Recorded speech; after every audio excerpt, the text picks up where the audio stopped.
Today, we're exploring a controversial and critical topic: the intersection of forced annexation and political corruption. How can unethical practices impact your community, and what can be done to hold leaders accountable? Let's dive in. Forced annexation occurs when a city expands its boundaries, incorporating areas without the consent of the residents. While intended to manage growth, it's often criticized as undemocratic. Unfortunately, this process can sometimes be exploited for corrupt purposes. Corruption in annexation might not always be obvious. Here's what it can look like. 1. Backroom deals, agreements benefiting private developers or political donors. 2. Conflicts of interest, officials who stand to gain personally from annexation decisions. 3. Misuse of public funds, allocating resources unfairly to or from annexed areas, neglecting other areas. Now let's hit some case studies of corruption allegations in annexation. Several U.S. cities and regions have experienced documented links between annexation and possible corruption, often due to complex power dynamics, insider deals, control over voting populations, and financial incentives. For example, 1. Houston, Texas. Houston's rapid expansion through annexation from the 1960s onward also raised concerns about political motivations. Some of these annexations were seen as strategic moves by city leaders to increase tax revenue, often without providing proportional services to annexed areas. The process faced scrutiny over fairness and transparency, as well as accusations of self-interest by city officials. 2. San Antonio, Texas. Similar to Houston, San Antonio has faced accusations that certain annexations were conducted to expand the tax base without adequate consultation with affected residents. In some cases, annexation was viewed as a way to preemptively gain control over suburban areas before they could establish independence or elect their own local government officials, sparking debates over governance ethics. 3. Santa Fe, New Mexico. Threats of forced annexation led to inquiries under sunshine laws about collusion between city officials and developers. In at least 2 of those cases, the city of Santa Fe chose to offer settlements rather than deliver the requested documents. 4. Richmond, Virginia. Richmond's 1970 annexation of Chesterfield County is one of the most studied cases due to its political and racial motivations. This annexation was partly an attempt to dilute the Black voting population, enabling the city's elite to retain political control amid shifting demographics. This move led to extensive legal battles and public scrutiny, highlighting annexation as a tool for influencing political outcomes in racially charged environments. 5. Jackson, Mississippi.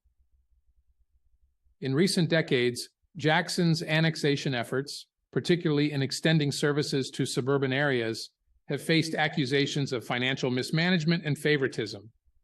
Annexation in Jackson has historically been a contentious tool, sometimes used in ways that critics argue prioritized political or financial interests over community well-being.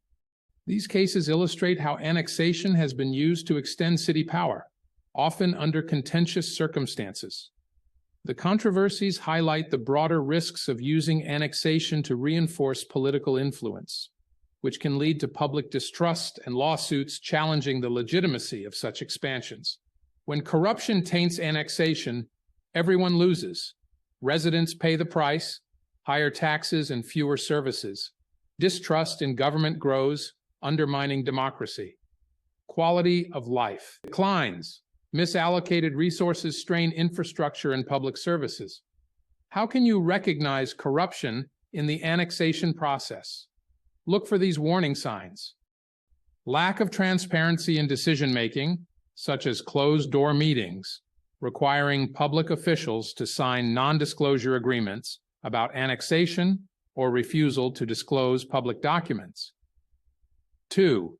Rushed public hearings with limited community input, no needs assessments or open cost studies. 3. Confusing or conflicting financial justifications. 4.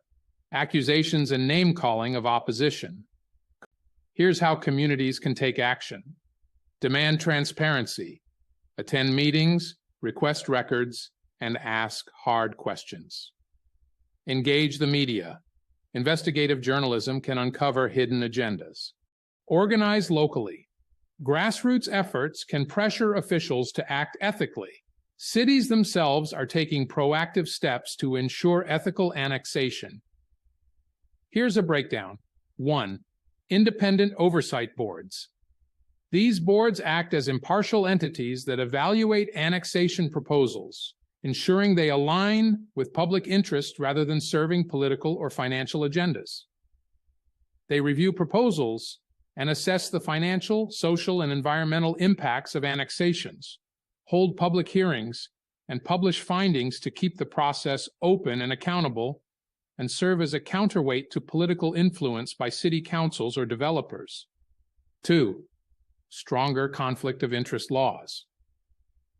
These prevent officials with personal stakes in annexation decisions from influencing outcomes. They mandate that officials declare any financial or personal interests related to annexation proposals.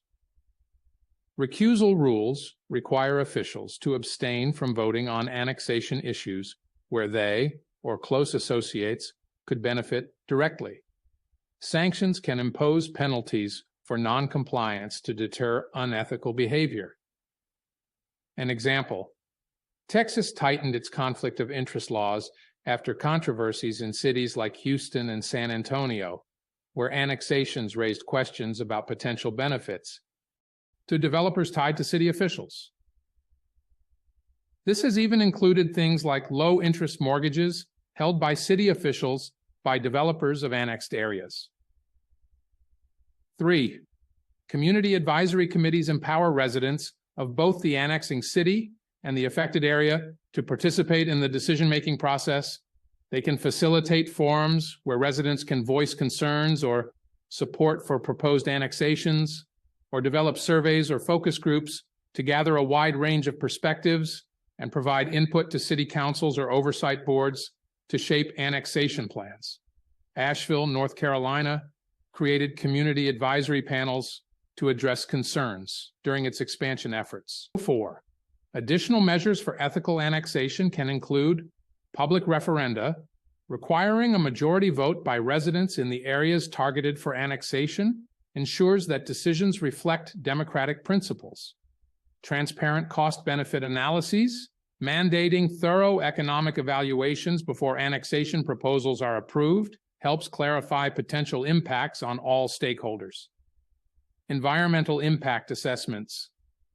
Evaluating how annexation could affect local ecosystems ensures sustainable urban growth. Conclusion: ethical annexation practices, such as those above, promote fairness and transparency, reducing community resistance and legal challenges. By implementing these measures, cities can balance growth objectives with the needs of their residents, fostering trust and cooperation. These approaches are critical in navigating the complexities of modern municipal governance. Forced annexation is a complex issue, but corruption shouldn't be part of the equation. By staying informed and engaged, you can hold leaders accountable and protect your community. Let's work together for fairness and transparency.